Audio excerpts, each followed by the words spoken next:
There's nothing like bones to remind you of your heritage.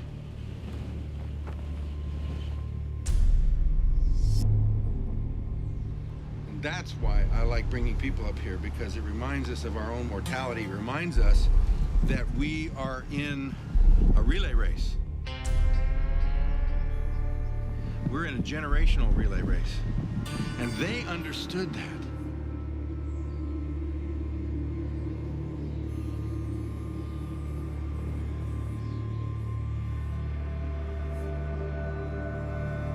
This is William Bradford's grave. That's him. He's the governor for 30 years of the Pilgrim colony, who lost his wife the first winter, who fell off the back of the Mayflower. She was the first one to die. He's one of those that survived the first winter. He's one that went on and became their governor and their faithful leader for all this time. And they built this for him many years later. But they did put a Hebrew inscription that says, Jehovah is our help. That's from him, because he himself taught himself Hebrew to be closer to Moses, closer to the Old Testament, so he could be closer to God.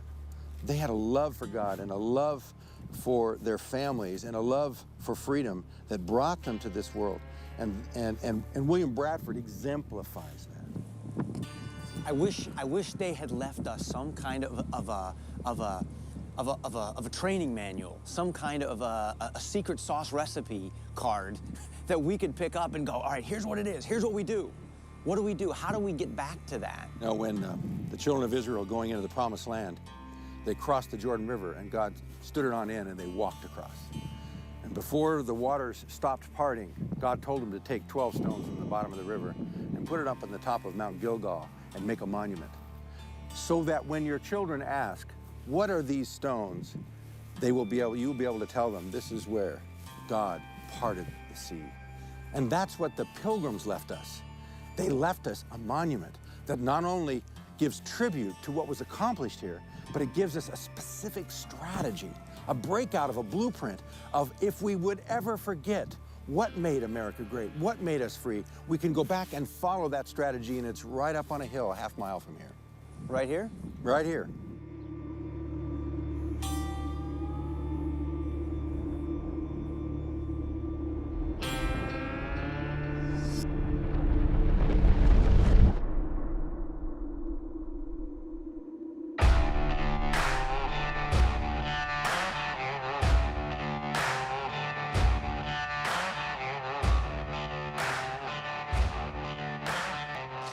Is huge. It's 180 tons of solid granite. It's the largest granite monument in America, and it's hidden on a hilltop overlooking Plymouth in a residential neighborhood. I've never heard of this. Hardly anybody in America knows about it, and yet the people of America put this together over a 70-year period, paid for by the Congress, paid for by the state legislature in Massachusetts, as a strategy laid out. We call it the Matrix of Liberty, that was given to us by the forefathers, by the Pilgrims. And those 130 years ago, when they built this, wanted to leave this behind for us, so that if we would ever forget how liberty is built, we would know what to do to regain it. This is how they did it. This is how they did it. Now, if somebody else wants to try another way, which is what's happening today in America, we're trying 1,000 ways to turn America around, but this is the way it was done. Look. This is it, the only successful strategy of liberty that has ever been carried out in the history of mankind. Well, let's walk through it. And let's take this strategy apart. What does this mean? What are they trying to tell us here? So where do you start? Well, her name is Faith. It says so right there. And she is pointing her finger to heaven. Why? For God is. For God is, because her faith is in the God of the Bible,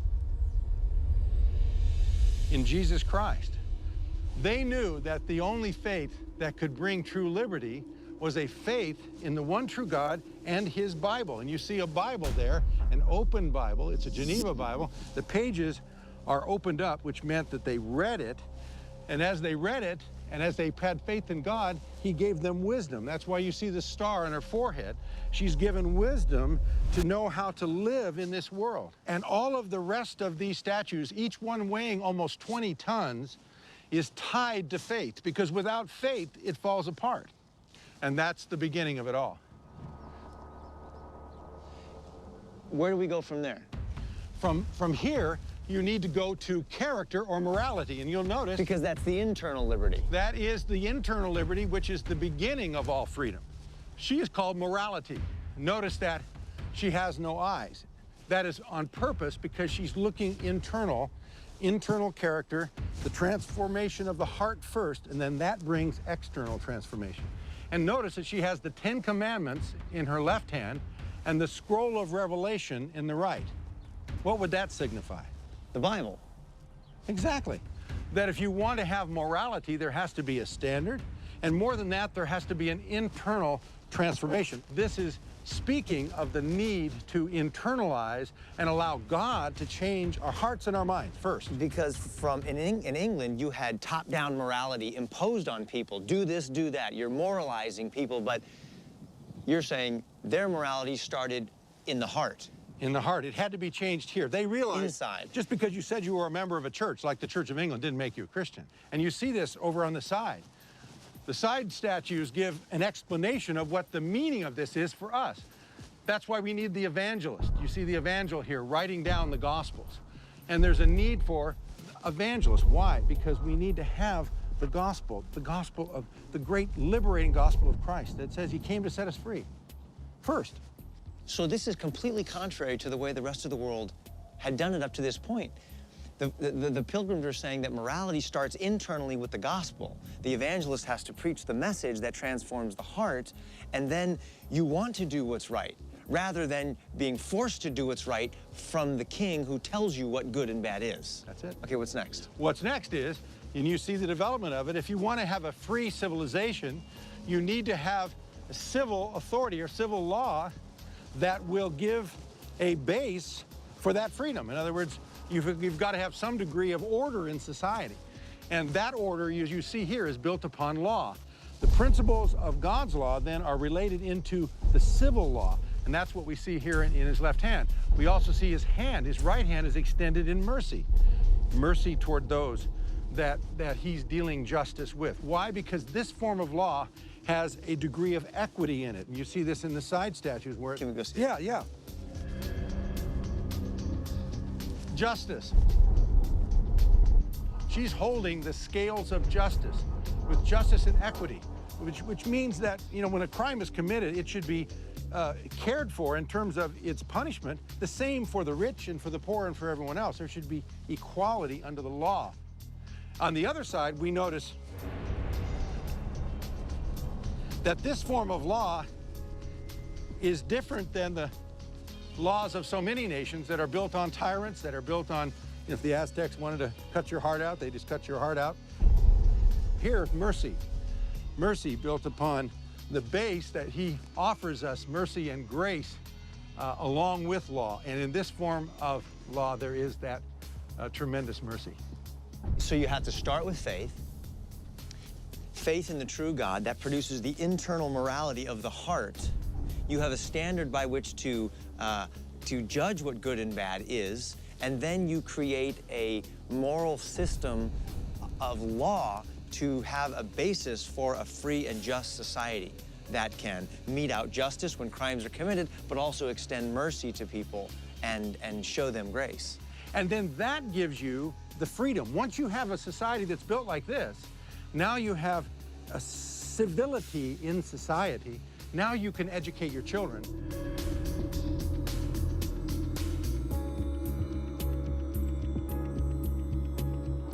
Here, they could train them. And you see the lady here in the statue of education. And she is opening the Word of God or the Book of Knowledge. And she has got the wreath of victory she's wearing, about a 25-year-old woman. She is educating her children, and she is sitting in victory. Why is she sitting in victory? Because she has trained her children up in the way they should go and prepared them so that the next generation that came after them would know the strategy of how to carry on the truth and carry on a free civilization. Isn't that amazing? And what's on her side over here? Over here, you see her training her child. And she has a book in her one hand, and then he has a scroll where he is writing on the other.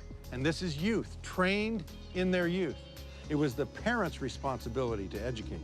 And so this would be the mother training up a child in the way he should go. You know what I think is interesting is that they had just left England and left this top-down government system. So when they got here, their idea of education wasn't send your kids off to a government school to educate them. It was the parents' responsibility to do this, particularly because their worldview was different than the government's worldview, which would have been, no, you're a nobody, you're a slave, you just lay down on your back and do whatever the king says, which is sort of the attitude that we get in most governments today, is that you just do whatever the government says, whereas they're saying, no, it's our responsibility as parents to educate our kids and to teach them faith and internal morality and to understand the importance of fair, just, and merciful laws. And it's passed down from generation to generation. And if you see on the other side, you'll see how the grandfathers played a role. For it's not just the father. Of course, the father and the mother are the key educators. But the key is the hoary heads. Those are the older ones who also have a role. Because you see the guy with the beard here, he's the old guy. And what do you see his left hand pointing to? There's a book, and it looks like you've got the 10 Commandments again. 10 Commandments and an open Bible, okay? And so he, being older and wiser, he knows the commandments, he knows the Word of God, and then he is pointing to that, and then on the other side, what do you see of him? That's the world. The world, right. So he is teaching the younger generation, both his daughter and his grandchildren, how the world works from a biblical perspective. And all of this leads to something, Kirk, and that's, you see the strategy building from the internal to the external, to the law, to education, to pass it on to the next generation. And what are they passing on? They're passing on liberty. And this is what is the result of living out that strategy. In his name is liberty.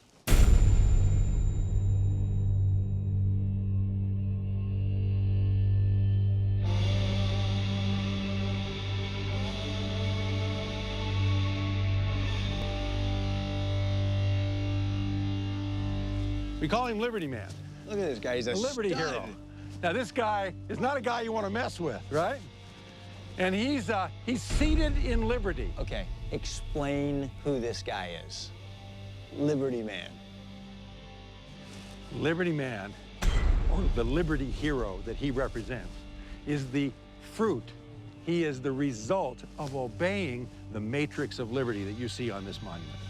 And he is seated in liberty. Now, I want you to be careful to notice these details. Notice that he's holding broken chains in his left hand. Notice that he has, where the chains were, bound to his legs. Notice that he is now seated in liberty. He's got that good look on his face like, listen, I'm free, but I'm looking out, defending my liberty, but I'm free. And notice the claw that is on his right shoulder. That claw relates to a skin that goes around to the left here, and you see a lion's head, an entire lion skin. That ultimately represented the lion of the English tyrant back in those days. So he has slain the lion. He's slain the lion, and that's what it says here on the left. Tyranny is defeated, and you see Liberty Man standing over tyranny with his foot on the chest of tyranny. He's holding tyranny down. And again, the Pilgrims won this victory without violence of any kind, except living out God's principles. You know, one of the things that's striking me is the fact that this is talking about our forefathers, the Pilgrims, but this guy is not some wimpish little religious guy. I mean, this guy is a stud, right? Yeah. He's strong. He's looking out. He has just defeated a beast, and he's got a sword in his hand. That's right. And he's here to protect, right? That's right. He's here to protect his family and to defend the laws that they have made, and ultimately to defend their values and their character, their faith. Exactly, exactly. And it shows you that if you do it right, you can be strong as an individual, you can defend liberty, and if need be, you can fight. You don't want to fight, but if you have to, you're ready. But the point is, because you've done it God's way, there is a long-term blessing that goes with it. This is awesome. This is it. This is it. So, Kirk, this is that recipe. This is that strategy, that matrix that was what built America. This is it. And if we want to try something else, yeah, people can try other things. But in the history of the world, the one strategy that has brought more liberty, more prosperity, and more joy than any other is this strategy. Why would you go anywhere else?